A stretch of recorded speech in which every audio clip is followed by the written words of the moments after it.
Hello students, आज हम political science का एक बहुत ही फैसिनेटिंग चैप्टर शुरू करने वाले हैं, recent developments in Indian politics.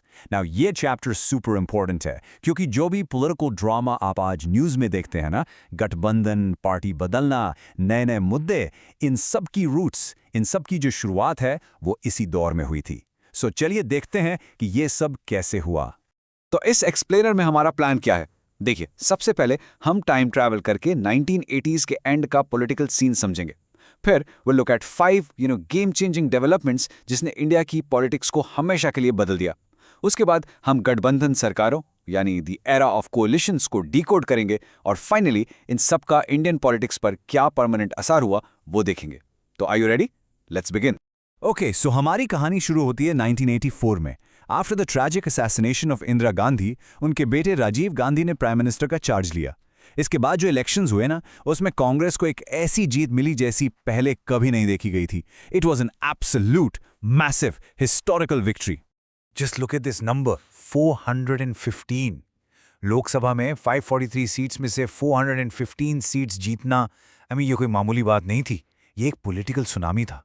इससे सबको लगा कि जो कांग्रेस सिस्टम है, यानी कांग्रेस पार्टी का जो डेकेड से इंडियन पॉलिटिक्स पर डोमिनेंस था, वो अब और भी स्ट्रांग हो गया है और शायद हमेशा चलता रहेगा। The control was just absolute. लेकिन सबसे बड़ा सवाल यही था, क्या कांग्रेस का ये गोल्डन एरा चलता रहेगा? क्या ये डोमिनेंस परमानेंट था? जैसा कि हिस्ट्री ने हमें दिखाया, 80s के एंड तक आते आते इंडियन पॉलिटिक्स की पूरी पिक्चर ही बदलने वाली थी। अ स्टॉर्म वाज डेफिनेटली ब्रूइंग। तो आखिर हुआ क्या? अराउंड 1989 5 ऐसी बड़ी चीजें हुई जिन्होंने एक साथ मिलकर इंडियन पॉलिटिक्स की नींव हिला दी। ये 5 डेवलपमेंट्स इतने पावरफुल थे कि इनका असर हम आज तक फील करते हैं। Let's break them down one by one. इस टाइमलाइन पर एक नजर डालिए और आपको समझ आएगा कि यह सब कितनी तेजी से हुआ। जस्ट अ फ्यू ईयर्स का गैप। सोचो, 1989 में कांग्रेस का डोमिनेंस एंड हुआ। 1990 में मंडल कमीशन की रिपोर्ट लागू हुई।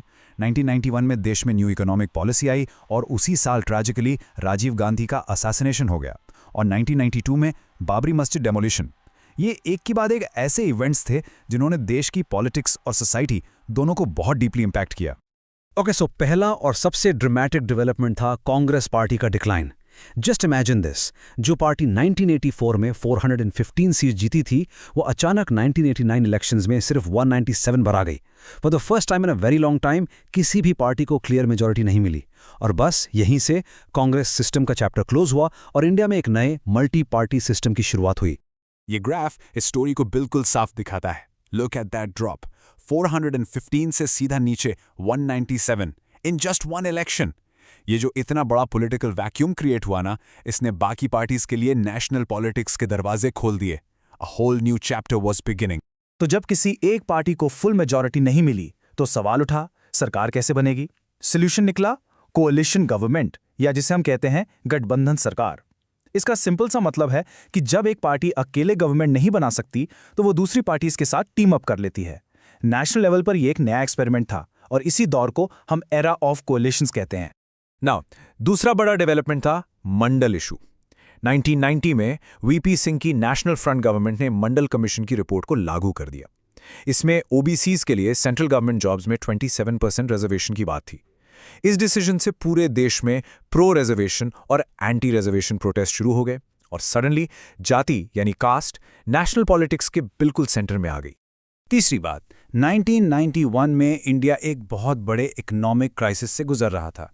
तब आई न्यू इकोनॉमिक पॉलिसी, जिसे हम एलपीजी रिफॉर्म्स के नाम से भी जानते हैं। Liberalisation, privatisation, globalisation. इसने इंडियन इकोनॉमी की दिशा ही बदल दी। और सबसे इंपॉर्टेंट बात क्या की, इसके बाद जो भी सरकार आई, चाहे किसी भी पार्टी की हो, सबने इन पॉलिसीज को कंटिन्यू किया। That's a huge deal. और आखिरी 2 गेम चेंजर्स। चौथा था अयोध्या डिस्प्यूट। इस इशू ने देश में सेक्युलरिज्म की डिबेट को बहुत गरमा दिया और बीजेपी के हिंदुत्व पॉलिटिक्स को नेशनल स्टेज पर लाने में एक बड़ा रोल प्ले किया। और पांचवा, 1991 में राजीव गांधी का ट्रैजिक असैसिनेशन। इससे कांग्रेस पार्टी अचानक से एक लीडरशिप क्राइसिस में आ गई, जिसका असर आने वाले कई सालों तक दिखा। तो अब आप समझ गए हैं कि स्टेज सेट हो चुका था। वन पार्टी रूल खत्म, नए मुद्दे, नए प्लेयर्स। अब देखते हैं कि ये कोलिशन गवर्नमेंट्स, ये गठबंधन आखिर आते कैसे थे और चलते कैसे थे। ये पॉलिटिकल कॉम्प्रोमाइज और सर्वाइवल का एक अनोखा दौर था। To really understand this, let's compare two elections, 1989 और 1996. ये बेस्ट एग्जाम्पल है। देखो, 1989 में नेशनल फ्रंट की सरकार बनी जिसका एक ही मकसद था, कांग्रेस को पावर से बाहर रखो। फिर सिर्फ कुछ साल बाद 1996 में यूनाइटेड फ्रंट की सरकार बनी जिसका मकसद था बीजेपी को पावर से बाहर रखो। देख रहे हैं आप, the goal was the same, keep someone out, but the enemy changed. ये टेबल इन कोalitions की पॉलिटिक्स को बिल्कुल परफेक्टली कैप्चर करता है। देखिए कितनी सरप्राइजिंग बात है। दोनों गठबंधन का core, the base, Janata Dal और रीजनल पार्टीज थे, लेकिन सपोर्ट किसका था? यहाँ है असली ट्विस्ट। 1989 में एक दूसरे के आर्च राइवल्स बीजेपी और लेफ्ट फ्रंट दोनों बाहर से नेशनल फ्रंट को सपोर्ट कर रहे थे। क्यों? क्योंकि कॉमन एनिमी कांग्रेस थी। फिर 1996 में देखिए, वही कांग्रेस और वही लेफ्ट फ्रंट एक साथ आकर यूनाइटेड फ्रंट को सपोर्ट कर रहे हैं। क्यों?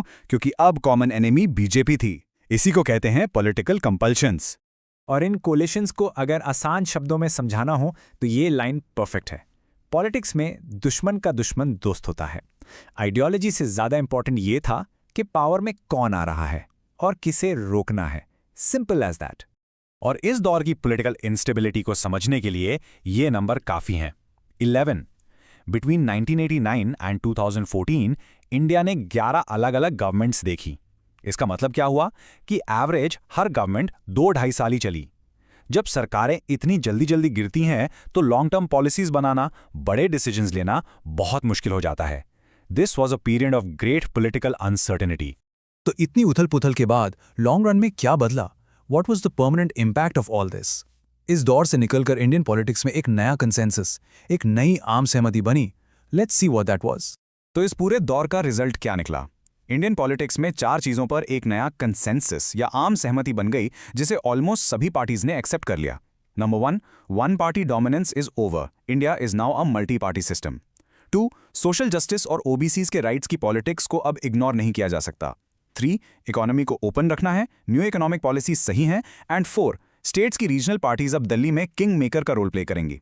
ये 4 पॉइंट्स एग्जाम के लिए मोस्ट इंपॉर्टेंट है, इन्हें जरूर याद रखिएगा। और कोalition पॉलिटिक्स का ये लंबा दौर आखिरकार 2014 में खत्म हुआ।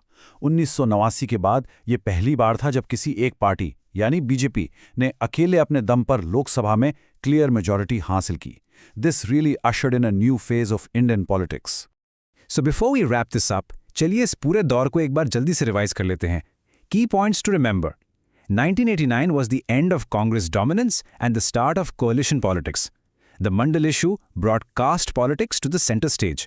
New economic policies changed our economy's direction permanently. Alliances का एक ही उसूल था, कांग्रेस या बीजेपी को बाहर रखो। और this era cemented the role of regional parties as king makers in national politics. So to wrap this up, I'll leave you with a question to think about. आज जब आप न्यूज़ देखते हैं तो सोचिए, 1990s के ये इवेंट्स, गठबंधन की राजनीति, जाति आधारित पार्टियां और इकोनॉमिक रिफॉर्म्स आज की हेडलाइंस को कैसे इन्फ्लुएंस कर रहे हैं। इसके बारे में जरूर सोचना। Thank you so much for joining this explainer. मिलते हैं नेक्स्ट टाइम।